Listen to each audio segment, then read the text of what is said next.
Une petite histoire, en 2015, à Tombouctou, lorsque nous avons rencontré, j'étais chargé de la sécurité donc de la plateforme aéroportière. Dans les patrouilles, nous avons rencontré des individus qui rôdaient autour.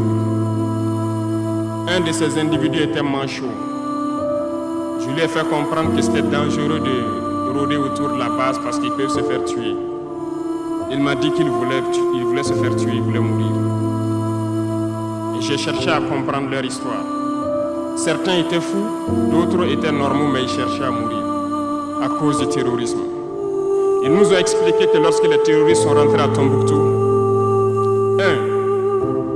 le manchot qui m'expliquait ça, un soir, les terroristes se sont pointés à son domicile. On voulait violer sa femme devant lui. Il s'est opposé. Ils sont repartis. Le lendemain, on est venu le pêcher à la maison, l'amener à la place publique. On l'a accusé de vol. On a tranché sa main, on l'a battu.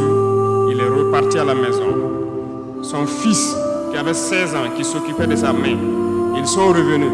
Ils ont violé la femme. Ils ont enlevé son fils. Ils ont continué à violer sa femme pendant des jours, jusqu'à ce que la femme se suicide. Et ils ont amené son fils, il n'a plus retrouvé son fils. Et lui, il préfère mourir. Voilà pourquoi il marche autour le jour qu'une sentinelle va lui tirer dessus. Ça lui fera plaisir. D'autres ont connu le même sort. Ils ont été enlevés de chez eux parce qu'ils refusaient que les terroristes touchent à leurs femmes ou à leurs filles. Et le lendemain, on vient les soustraire, on les amène à la place publique, on les battait à sang. Et après, ils allaient faire leur sale besoin. Beaucoup de familles ont été détruites ainsi. Ce sont des criminels, des violeurs, des bandits, des trafiquants de drogue qui sont armés et qui sèment désolation dans nos contrées.